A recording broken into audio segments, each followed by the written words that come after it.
Halo teman-teman, sebelumnya perkenalkan nama saya Ayu Fernanda Dewi, NIM K332017. Saya dari Prodi Pendidikan Kimia FKIP UNS angkatan 2020. Apa sih yang akan kita pelajari pada kesempatan kali ini? Jadi, kita akan mempelajari tentang kristal. Menurut bahasa Yunani, kristallos itu artinya tetesan air. Kemudian berkembang menjadi kristallos yang berarti bahwa segala sesuatu yang seperti tetesan air itu disebut sebagai kristal. Misalnya tetesan sirup. Nah, tetesan sirup ini juga disebut sebagai kristal karena ia termasuk seperti pada ciri-ciri yang tadi, yaitu bersifat bening dan juga memancarkan cahaya. Kemudian istilah yang selanjutnya yaitu kris, artinya kebijaksanaan. Yang mana kebijaksanaan ini ialah karena beningnya jiwa. Kemudian istilah yang selanjutnya yaitu kristal, artinya segala sesuatu yang terpendam dalam es beku yang jernih. Hal ini misal saja daun yang ada di dalam es beku itu kan dapat dilihat secara langsung. Nah, itu juga disebut sebagai kristal.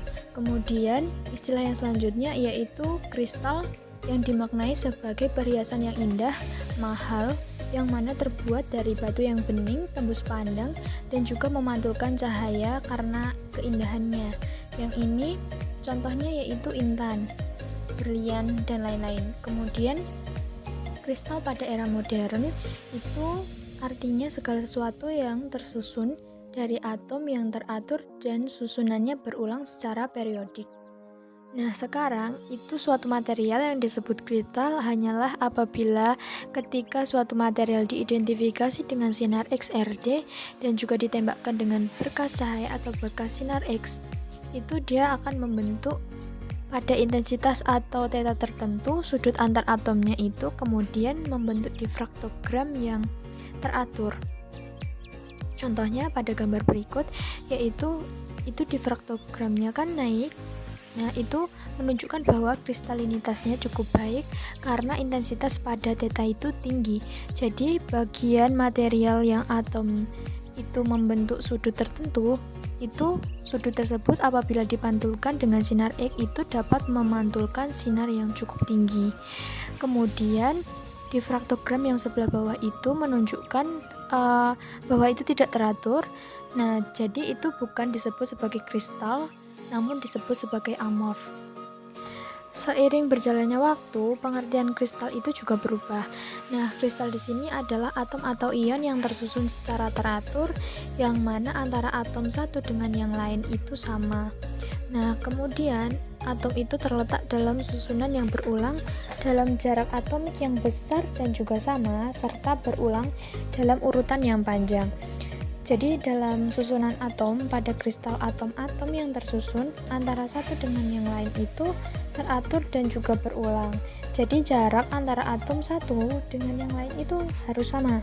Semisal jarak atom Cl yang pertama dengan Cl yang kedua itu 2 cm, maka jarak antara Cl20 dan Cl21 itu juga harus 2 cm dan begitu seterusnya. Apabila jarak antara atom Cl yang ke-50 dan 51 itu berbeda, maka susunan atom tadi atau materi tersebut itu tidak bisa disebut sebagai kristal. Jadi, susunan yang teratur dan berulang ini dalam periodik yang panjang, bukan dalam periodik yang pendek. Kemudian, atom-atom akan menempatkan diri mereka dalam pengolahan pola 3 dimensi, di mana masing-masing atom itu terikat dengan atom tetangga yang letaknya sangat dekat. Jadi, kristal itu bukan hanya teratur dan berulang dalam pola 2 dimensi saja, tapi juga membentuk pada pola 3 dimensi. Di sini itu misalnya atom Cl dengan atom di samping kanannya tadi itu kan berjarak 2 cm. Nah, karena di samping kanan berarti kan pada sumbu X. Kemudian atom Cl di bawahnya itu berjarak 2 cm juga. Tetapi kan karena di bawah berarti berada pada sumbu Z. Kemudian maka yang semula susunan atom ini itu hanya berupa garis datar pada pola 2 dimensi atau persegi 4 panjang, maka kemudian dapat membentuk pola kubus 3 dimensi dengan ikatan yang kuat antara atom tetangga sendiri, yaitu Cl. Kemudian untuk bahasan yang selanjutnya yaitu di sini sifat beberapa material padat itu terkait langsung dengan struktur kristalnya. Yang pertama itu ada material kristal. Nah, material ini ialah atom-atomnya tersusun membentuk pola 3 dimensi yang berulang secara periodik. Contohnya ada beberapa keramik, beberapa polimer, dan juga logam. Di sini itu tidak semua logam termasuk kristal, tetapi ada juga yang bukan kristal. Di sini logam yang termasuk kristal itu tidak lagi disebut dengan kristal, melainkan disebut dengan kristalin. Kemudian itu ada gambar dari contoh material kristal tadi, dan kemudian itu ada gambar dari susunan kristal dalam bentuk 2 dimensi. Nah, dalam gambar tersebut itu kan susunan atom-atomnya itu kan teratur, di mana antara atom satu dengan yang lain itu jaraknya sama dan berulang dalam periodik yang panjang, di mana dalam pola itu kan ada pola heksagonal, kemudian pola di sampingnya juga berbentuk heksagonal.